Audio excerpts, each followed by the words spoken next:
Hi guys, Sam Martinez here. Well, during this time, I've gotten caught up on some of my reading, except the more books I've read, the more I've bought. Unfortunately, I do have that Amazon habit, like many of you do as well, that you get one thing, you get three more of the other. Anyways, but I love to read. I just finished this book. It's fantastic. I can't recommend it enough, and it's called The Ruthless Elimination of Hurry, and it's by an author named John Mark Comer. And he was a pastor, actually, of a megachurch that now is pastoring a much smaller church. That's not the point of the book, but the book, it really is about the ruthless elimination of hurry. The premise of the book is that we, especially here in America, we are so rushed all the time that hurry eliminates, actually, there's no way that we can truly love and love well, have joy in our lives and peace if we are just going at 1,000 miles an hour all the time. Now, for a lot of us, this pandemic, this COVID-19 thing has really forced our lives to slow down a little bit. So I thought it was pretty timely that I read this book.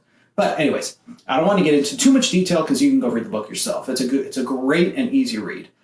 But one thing he mentions here in his book is this Gallup poll, is this research that was done by two Princeton professors.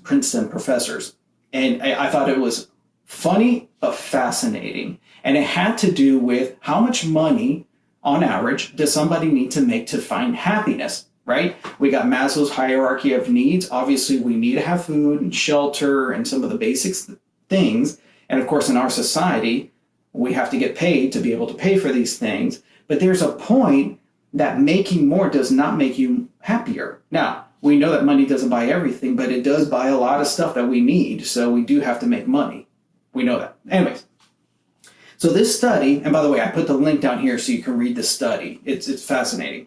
This study looked at two evaluations, life evaluations. It talked about actually life evaluation, and it talked about emotional well-being. That this is how we determine happiness in our lives. Life evaluation has to do with a more long-term view, and it has to do with our own expectations. So if we've met our goals, our long-term goals, then we have a higher life evaluation. If we have fictitious goals that we're never going to hit, even though we might do great in life, we're going to have a low life evaluation and probably be more miserable than if we would have set more attainable goals. That's a whole other discussion. Anyway, so that's more of a long-term view. The other view, or the other aspect, is emotional well-being, which is more short-term. This has to do a lot more with friendships, relationships, meaning of life. So it's a more shorter term gauge of happiness. But what I found most fascinating of the study is that there is a number, and they surveyed over 400,000 people. And what they found is that there is a household salary, regardless of where you live, whether you live in New York City, Tampa, Florida, like I do, or San Francisco, or in the middle of Oklahoma somewhere, $75,000 of household income is the happiness gap or cap. Isn't that interesting? At $75,000 of household income, they did not find anything statistically significant of those who made more than that were any happier than those who made $75,000. But they did find if a household made less than $75,000, they decrease in happiness quite a bit. And as we know, $75,000 of household income, that allows you to actually have a decent standard of living for a household. It's not going to buy you everything. But it's very interesting that here, statistical and scientifically proven, that killing it and making millions can actually decrease your level of happiness. So, actually, in the Bible, it says godliness with contentment is great gain. It says in 1 Timothy 6.